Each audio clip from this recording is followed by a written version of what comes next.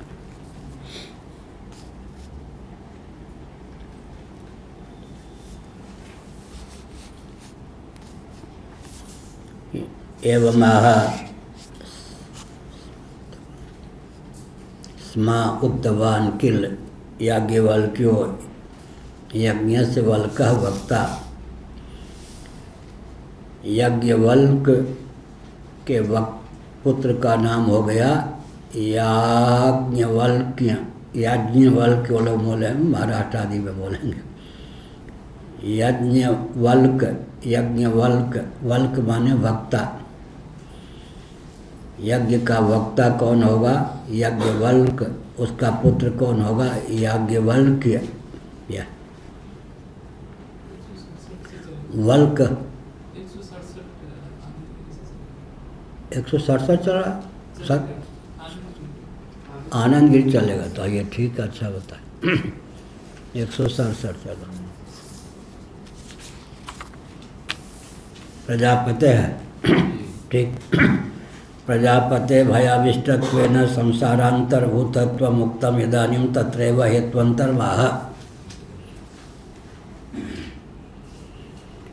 प्रजापति को भय हुआ, भय से आविष्ट हो गए, अतः प्रजापति पद भी संसार की सीमा के अंतर्गत ही है, न कि बाहर। प्रजापति भी संसारी ही सिद्ध होते, न कि असंसारी। प्रजापति भी सृष्टि के अंतर्गत ही सिद्ध होते हैं, न कि सृष्टि से अतिक्रांत। प्रजापतिर भयाविष्टत्वेन, जो भय से आविष्ट हो जाए वो संसारी, भय पर्यंत संसार है। संसार के अंतर्गत ही प्रजापति, अर्थात दोनों के संसारी हो गए और संसार भी। चेतन की दृष्टि से संसारी, समष्टि की दृष्टि से संसार के अंतर्गत ही प्रजापति भी। जहाँ तक भय का क्षेत्र है, लोभ का क्षेत्र है, काम का क्षेत्र है, मोह का क्षेत्र है, शोक का क्षेत्र है, वहाँ तक संसार का क्षेत्रफल है। संसारांतर्भूतत्व मुक्तम इदानीं तत्रैव हेत्वंतर्वाह। अब हेत्वंतर, दूसरा हेतु इस संदर्भ में श्रुति ने कहा, इतश्च भाष्यकार ने कहा, अरत्याविष्टत्वे प्रजापते एकाकित्वं हेतु करोति यत् इति। प्रजापति ने देखा मैं तो अकेले हूँ, उन्हें अरति उत्पन्न हुई, मन उद्विग्न हुआ, अकेले क्या करूं, गप लड़ाने के लिए भी कोई नहीं, देखूं तो किसको देखूं, सुनूं तो किसको सुनूं, इसलिए मन नहीं रमा। भय से आविष्ट हो गए, अज्ञान निमित्तक भय हुआ।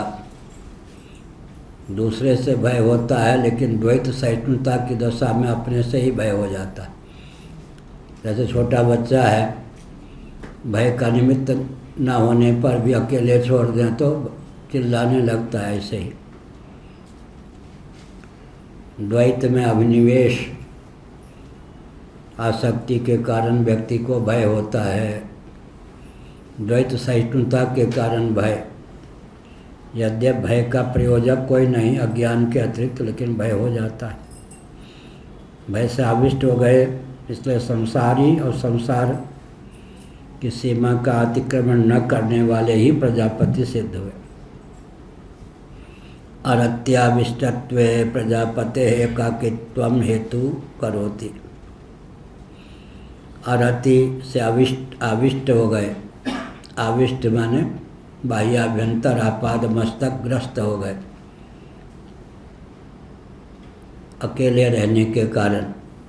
यत इति, क्योंकि फलवलकल्प यह कि हम लोग भी जब अकेले रहते हैं, सामान्य व्यक्ति, संसारी व्यक्ति आज भी जब अकेले रहता है, उसका मन ऊब जाता है, किससे बात करूं, क्या करूं, सुनूं तो किससे सुनूं, देखूं तो किसको देखूं, ऐसा।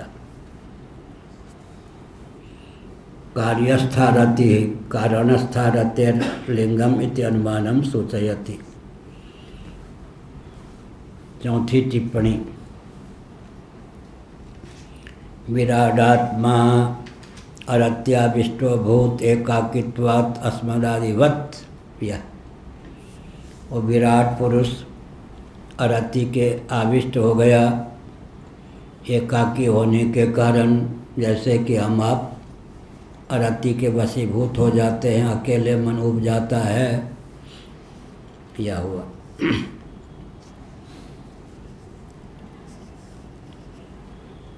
कार्यस्था रति कारणस्था रतिर्लिंगम अनुमापक है। इति अनुमानम सूचयति। अनुमान का स्वरूप हमने बताया। आदिपते न भयाविष्टत्वादिग्रह। अकेले मन नहीं लगा, इतना ही नहीं भयभीत भी हो गया। मन न लगना एक है, उब जाना, भय भी प्राप्त होना, ये और हो गया नहले पे दहला। भय का कोई हेतु नहीं, फिर भी भय हो गया तो अज्ञान मूलक ही भय हुआ। दूसरे से भय प्राप्त होता है। भयम द्वितीयाभिनिवेशत स्यात्। द्वैताभिनिवेश भय में हेतु है। श्रीमद् भागवत 11 स्कंध। द्वितीयाद् वै भयम भवति बृहदारण्यकोपनिषद। अरतिम प्रतियोगी निरुक्ति द्वारा निर्वक्ति रतिर्नामेति। प्रतियोगी के निरुक्ति माने निरूपण के द्वारा भाष्यकार भगवान अरति की व्याख्या करते।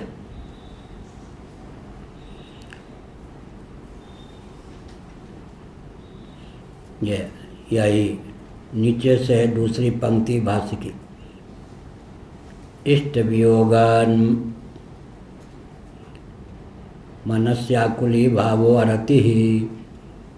इष्ट का, अभीष्ट का, अभिमत का वियोग हो जाने पर वस्तु हो या व्यक्ति, मन जो आकुल व्याकुल हो जाता है, संतप्त हो जाता है, उसी का नाम अरति है।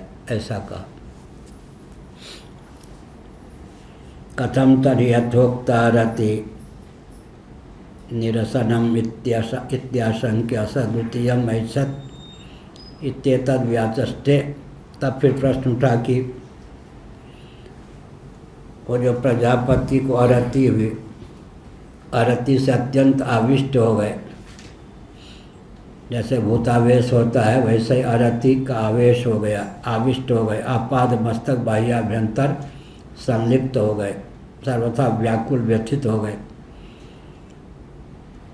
यथोक्ता रति निरसनम, रक्ति का निरसन कैसे हुआ, व्यावृत्ति कैसे हुई, इस पर बस जिसके निमित्त दूसरा कोई न होने से ही, अनुकूल कोई दूसरा न होने पर प्रतिकूल भी कोई था ही नहीं, अनुकूल दूसरा न होने पर अरति हुई।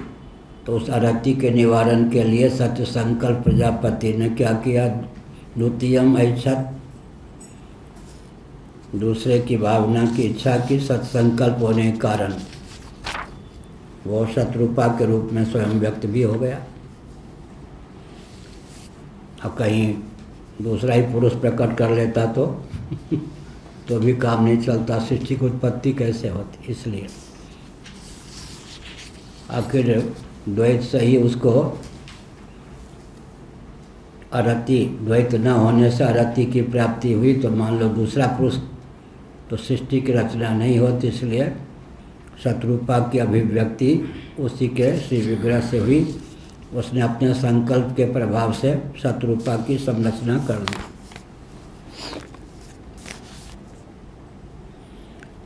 सहेत्यस्य वाक्यस्य पातनिकां करोति तस्येति तस्य एवं स्त्री विषयम गृह्यता।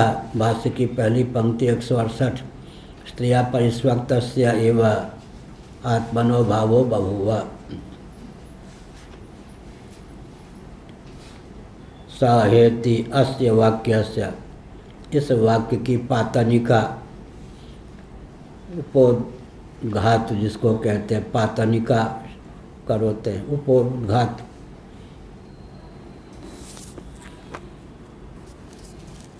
वस्तु स्थिति को ख्यापित करने के लिए जो पंक्तियाँ लिखी जाती हैं उनका नाम पातनिका। उपोद्घात तेन भावेन इति यावत्, स्त्री भावापन्न हो गया। कथम अभिमानम मात्रेण यथोक्त परिमाणत्वं तत्र सत्येति। केवल अभिमान मात्र से स्त्री भावापत्ति कैसे संपन्न है, तो कहा सत्य थी। सत्येप्सुत्वात्, भाष्य की दूसरी पंक्ति 168 पे, सत्य संकल्प जो ठहरा ना। आजकल मैं, चलो क्या हुआ, सीमान वाले, सीमान मैं 1.25 लाख लड़ाकू सैनिक तैयार कर रहा हूँ मन से, 1.25 लाख इन्हीं सब सिद्धांतों के आधार पर। ठीक है या गलत? हाँ, ये क्षत्रिय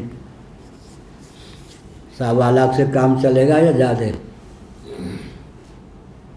आप सिर्फ तो अकेले ही कर सकते हैं। अरे वाह, और महिमा गाओ, बैठो।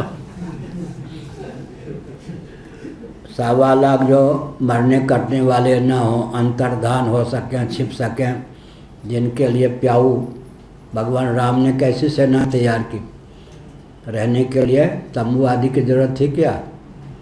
अब भोजन के लिए भंडारे की, पानी पीने के लिए प्याऊ की, अस्त्र शस्त्र के लिए कोई। अमेरिका अपने अस्त्र शस्त्र छोड़ के भी भाग गया तालिबान से। तो नहीं हो रही पूरे उस राष्ट्रपति की विचित्र, जो अपना अस्त्र शस्त्र भी उन्हीं के लिए छोड़ के भाग गया। तो टैंक इत्यादि नहीं ले जा सकता था, तो जितने छोटे मोटे अस्त्र शस्त्र लड़ाकू वो तो ले जाता। इसीलिए भगवान राम ने कैसी सेना तैयार की, जिनके लिए अलग से कोई क्या पानी भंडार की जरूरत नहीं, अन्न भंडार की जरूरत नहीं, तंबू इत्यादि बनाने की जरूरत नहीं, अस्त्र शस्त्र भी देने की जरूरत नहीं। सब आजकल कैसी सेना समर्थ होगी?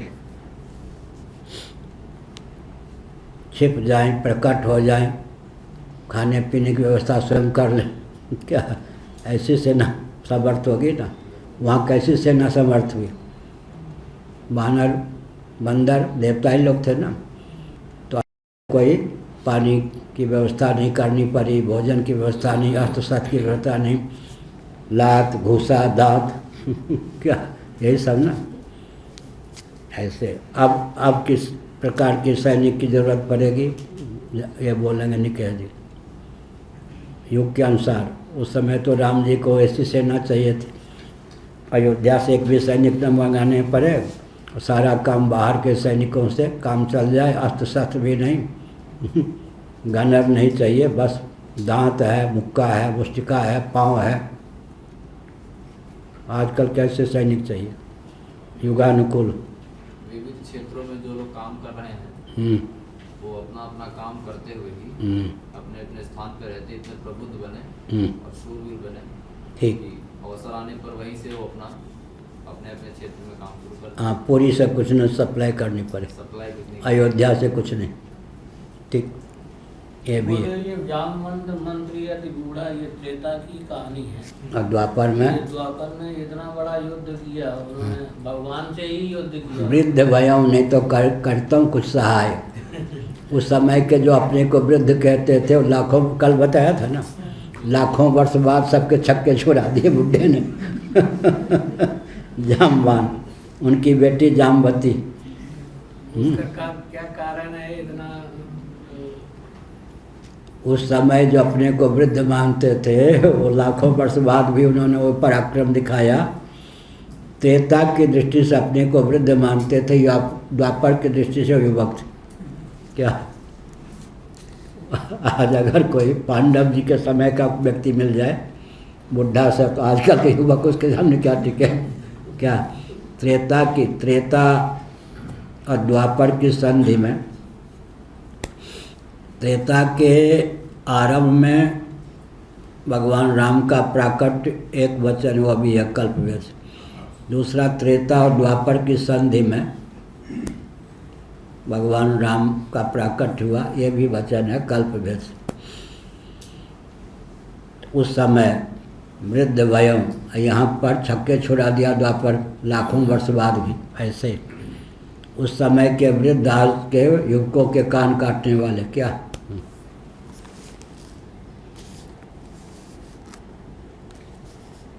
तेन भावेन इति यावत् कथम अभिमान मात्रेण यथोक्त परिमाणत्वं तत्राह। केवल भावना की अभिमान मात्र से फिर वो देवी का प्राकट्य कैसे हो गया? सत्येति, सत्य संकल्प होने के कारण। आजकल कोई संकल्प करे कि अच्छा है गृहस्थ हो जाऊं, तो पत्नी थोड़े प्रकट हो जाएगी उसके सामने, होगी तो कोई भूत प्रेत आके प्रकट हो जाए भले ही लेकिन वो सत्य, सत्य संकल्प। कहा ना एक दिन, सच्ची बात है, उड़ीसा के एक संत थे, दिल्ली में हमको मिले थे कभी। वो संत थे, गृहस्थ नहीं हुए थे, उनके मन में हुआ कि उर्वशी से विवाह करूं, तब करने लगे। भगवान की कृपा हुई कि जैसे नारद जी को क्या दिया, बंदर का मुख दे दिया ना भगवान ने बचा दिया। ऐसे ही उनके सामने भयंकर विकराल एक देवी प्रकट हो गई खाने के लिए। इतने इतने बड़े, वो कह रहे थे इतने इतने बड़े नाखून उसके, और एक दांत ऐसे, और ले उर्वशी लेगा? कहा नहीं अब नहीं चाहिए इस प्रकार से भगवान ने विकराल स्त्री का रूप धारण करके क्या किया, उधर नारद जी को बंदर का मुख देख के क्या कर दिया, दूल्हा बनने से बचा दिया। ऐसे यहाँ सत्य संकल्प होने के कारण स्वयं ही शत्रुपा हो गए। परिमाण में व प्रश्न पूर्वकम, कौन सी पंक्ति थी भाई? हाँ, पृष्ठ 168। वही ना, निपात अवधारण है। निपात शब्द का उधर जो प्रयोग किया है अवधारण निश्चय के लिए, ये भी यह सत्य न सत्य तस्यैव पुनः अनुवादोन्वयार्थ, अनुवाद जो किया अन्वय की दृष्टि से भाष्यकार भगवान ने किया।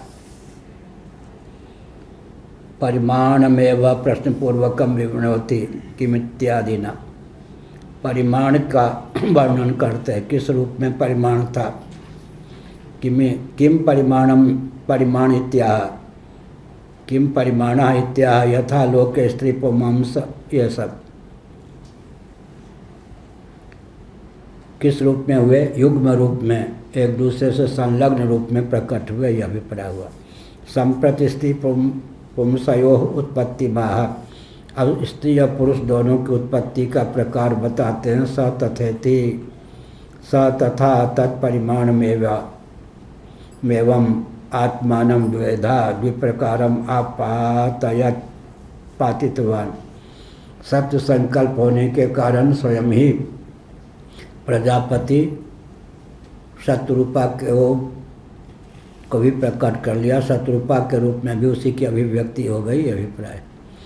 ननु द्वेधा भावो विराजो वा संसक्त स्त्री पुंसा गतस्य पिंडस्य वा नाद्या सशब्देन विराट ग्रहणायोगात् तस्य कर्मत्वा द्वितीय त्वात्मशब्दानुपत्ति तत्राह इमम् इति इममेव इति अवधारणम मूल कारणाद् विराजो विशेषणार्थम यह कहा। द्वेधा भावो विराजः, नौवीं टिप्पणी में विराट को ही विराज कहते हैं। विराट शरीर का नाम ही विराज है। वा संसक्त स्त्री पुंसागतस्य, 10वीं टिप्पणी स्त्री पुंसमानस्य, वही स्त्री पुरुष दोनों रूपों में अभिव्यक्त हुए। पिंडस्य वा, पिंड का अर्थ हो गया तद्रूपेण उत्पन्न देहांतरस्य, उसी रूप में हुए या देहांतर मनुष्यरूपा दो। विराट प्रजापति तो स्वयं प्रजापति ही बने रहे, संकल्प के बल पर मनुष्यरूपा के रूप में वो पृथक से प्रकट हुए, या उनका जो श्री विग्रह था प्रजापति का वही मन के रूप में उद्भासित हुआ, पृथक से अभिव्यक्ति नहीं हुई। उनके सामने उनके संकल्प के योग से शत्रुपा भी प्रकट हो गई। यह माने क्या? नाद्या सशब्देन विराट ग्रहायोगात्, आरंभ में अगर कहें ननु द्वैधा भाव विराजो, अगर विराट का ही हुआ दो रूप तब तो फिर हुआ सशब्देन विराट ग्रहायोगात्, स शब्द के द्वारा विराट का ग्रह माने संग्रह, विराट की स्वीकृति संभव नहीं। तस्य कर्मत्वाद् द्वितीय, उसके कर्म संकल्प के फलस्वरूप प्रकट हुआ था। तो आत्म शब्दानुपत्ति ही, फिर आत्म शब्द का प्रयोग किया गया, इसलिए दूसरे में आत्म शब्द की अभिव्यक्ति, आत्म शब्द का प्रयोग नहीं हो सकता, इसलिए का इमम् इति इममेव इति अवधारणम मूल कारणाद् विराजो विशेषणार्थम तथा च सशब्देन कर्तृतया विराट ग्रहणम अविरुद्धम इत्यर्थः। स शब्द के द्वारा तथा च सशब्देन, शब्द के द्वारा कर्ता के रूप में विराट का ग्रहण अनुचित नहीं है, अविरुद्ध ही है, यह अर्थ है। तदेव स्फुटयति, इसी तथ्य को स्फुट किए देते हैं। तस्य तयो व्यावर्तनम एव नित्यादिना न क्षीरस्य सर्वोपमर्दनेन मर्देन दधिभावापत्तिवत् विराट भावोपमर्देन नैता मर्दे नैतावान आशा। पानी पिए तो उच्चारण ठीक हो।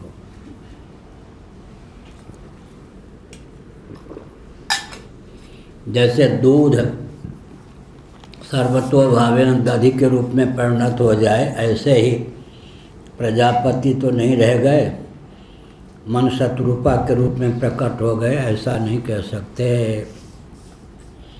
विराट पुरुष अपने स्वरूप में, प्रजापति अपने स्वरूप में स्थित रहे और शत्रुपा की भी अभिव्यक्ति हो गई, ये अभिप्राय।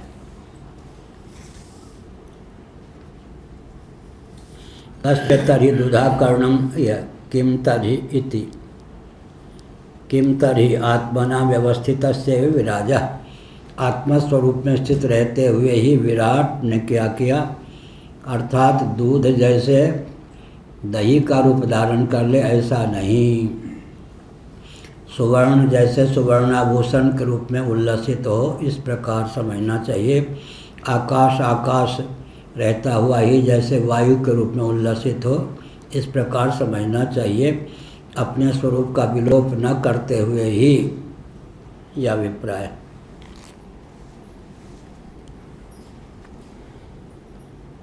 तथा भूत संसक्त जाया पुम परिमाणो भूत इति यावत् नौमी टिप्पणी।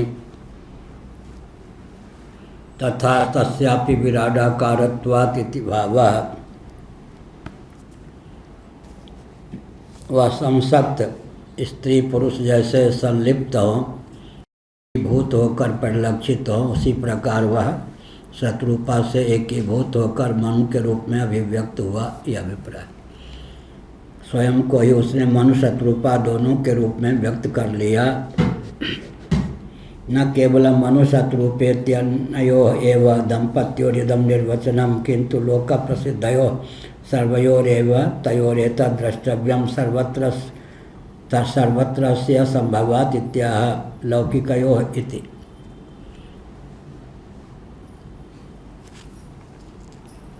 मूल में का लौकिक भाष्य लौकिकयोः, ये तीसरी पंक्ति भाष्य की। अतएव तस्माद् यस्मात् आत्मन एवार्धा पृथक, ये सब कहा।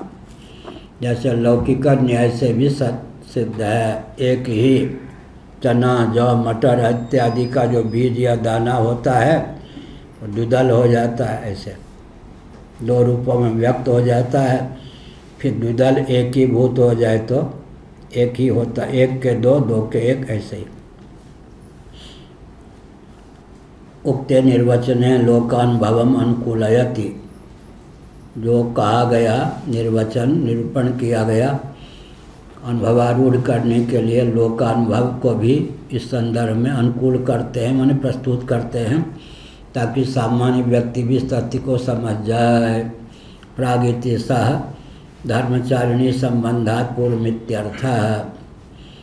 सहधर्मिणी सहधर्मचारिणी गृहिणी पत्नी शत्रुपा की अभिव्यक्ति के पूर्व की दशा का वर्णन है।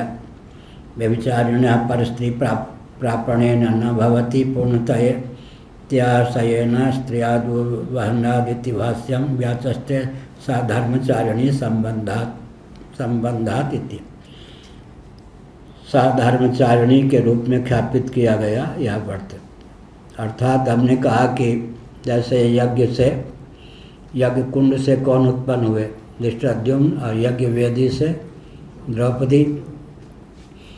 अब वहाँ पर ऋषि मुनि चाहते तो पति पत्नी का संबंध भी निर्धारित कर सकते थे, लेकिन उनको भाई बहन का संबंध प्रदान किया। इसी प्रकार से वहाँ दोनों हो सकता था, लेकिन भाई बहन का संबंध ऋषियों ने क्यों,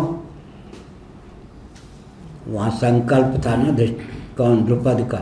उस द्रुपद के संकल्प के अनुसार एक ऐसा पुत्र जो द्रोणाचार्य को छका सके, युद्ध में मार सके, और एक ऐसी पुत्री चाहिए जो अर्जुन को ब्याही जा सके। देखो जातिगत कितना पक्षपात।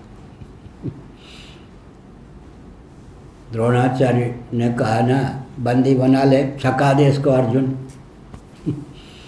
तो ब्राह्मण को मारने वाला पुत्र चाहिए, अर्जुन जैसा भी, जिसने बांध लिया अपने गुरु के कहने पर।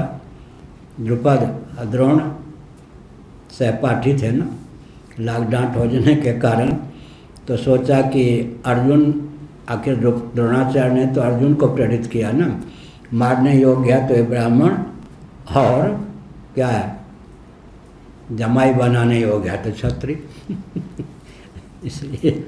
इसलिए दो चाहिए। वहाँ संकल्प किया था याज्ञिकों ने, जो क्या किया, क्या हुआ, प्राशन द्रौपदी की जो माता होती, द्रुपद की पत्नी, जल्दी बुलाइए, समय मुहूर्त यही है, बेटा बेटी प्राप्त करने के लिए जो हम लोग हवन सामग्री देंगे, हवनीय पदार्थ चरु देंगे दिव्य, वो खा लें। अब देवियों को अच्छे काम में विलम्ब क्यों लगता है, श्रृंगार में उनका समय चला जाता है। श्रृंगार करने लगी तब तक उन्होंने कहा बड़ी विकट समस्या है, मुहूर्त टल जाएगा तो कुछ नहीं होगा। तो आपकी पत्नी तो आ नहीं रही हैं, वो जरा बंठन रही हैं। हाँ, बंठनने में कई बार ट्रेनें छूट जाएंगे लोग। अब बंठन रही हैं तब तो आ नहीं पाई, तो चीख करके ब्राह्मणों ने कहा लो हम जहाँ फेंकेंगे वहीं से दो, कुछ अंश चला गया कहाँ, अग्निकुंड में, कुछ वेदी के उधर।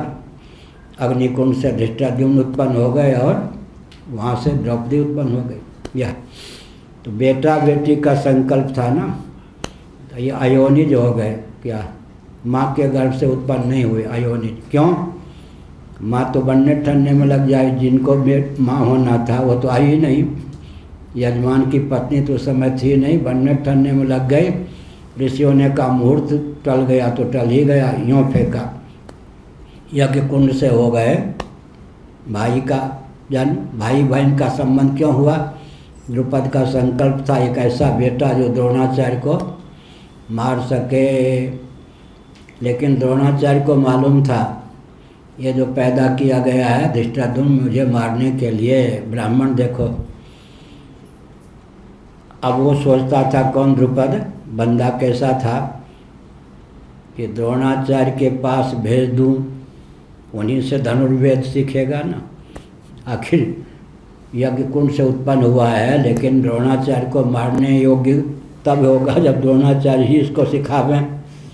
द्रोणाचार्य जी ने दिव्य दृष्टि से गुप्तचरों के माध्यम से जान लिया था कि मेरा साथी जो अब शत्रु हो गया है, कौन? द्रुपद, उसने मुझे मरवाने के लिए धृष्टद्युम्न को उत्पन्न किया। स्वयं अपना विद्यार्थी भेजा, अरे द्रुपद अपने बेटे को मेरे पास भेज पढ़ने के लिए, धनुर्विद्या में सिखाऊंगा। अरे वाह, काम बन गया। उसका अर्थ क्या है? बेटे और शिष्य से पराजय चाहे। ये अच्छे गुरु का लक्षण क्या है? कहीं मेरा शिष्य मुझसे ऊपर न उठ जाए, ये नहीं। अच्छे पिता का एक अच्छा गुरु नहीं हुआ ना। सब जगह विजय, लेकिन शिष्य इतना पराक्रमी हो, विद्वान हो, प्रतिभाशाली हो, या युद्ध में निपुण हो कि हमको भी मानो प्रसन्नता हो, हमसे भी बढ़ चढ़ कर। ऐसा मेरा पुत्र इतना प्रभावशाली हो जो मुझसे भी बढ़कर सब जगह विजय की इच्छा रखे, पुत्र और शिष्य से पराजय की, अर्थात अपने से भी योग्य पुत्र प्राप्त हो, अपने से भी योग्य शिष्य प्राप्त हो। द्रुपद ने सोचा काम बन गया। द्रोणाचार्य ने क्या सोचा? आखिर मुझे मारेगा तब मारेगा, प्रारब्ध तो है ही उसके हाथ मारने का, तो फिर मैं इसको सिखा दूं, कैसे मार पाएगा? मुझसे धनुर्विद्या सीखेगा तो बाण में उतनी क्षमता होगी कि मार सकेगा। ये ब्राह्मणों का ब्राह्मण तो क्या? द्रुपद का सिर तो वैसे नीचा हो गया। देखो द्रोणाचार्य को मालूम भी है, लेकिन अपने मौत को बुला रहे हैं। क्या? अपनी मौत को बुला रहे हैं, उसको प्रशिक्षण देंगे। ये नहीं कि एकांत में गला घोंट दें या विष खवा दें भोजन में, ऐसा नहीं। ये सब उदारता है। तो 12 बज गया। आप कहाँ थे भाई? न केवल मनु, हाँ तेज, आपको भी ढूंढना पड़ेगा। क्या यही संसक्त जयापो, यही नीचे से दूसरी पंक्ति प्राक ऐसा धर्मचारिणी हो गया। आकांक्षा द्वारा षष्ठी मादाय अनुभवम, ये कस्य थी। मृगल शब्द विकारार्थ, मृगल का अर्थ विकार, अनुभव सिद्धार्थे प्रामाणिका सम्मति महा। अनुभव सिद्ध में प्रामाणिक सम्मति कहते हैं, प्रामाणिक। फिर ओम पूर्णमदः पूर्णमिदं पूर्णात् पूर्णमुदच्यते पूर्णस्य पूर्णमादाय पूर्णमेवावशिष्यते। ओम शांति शांति शांति। नारायण।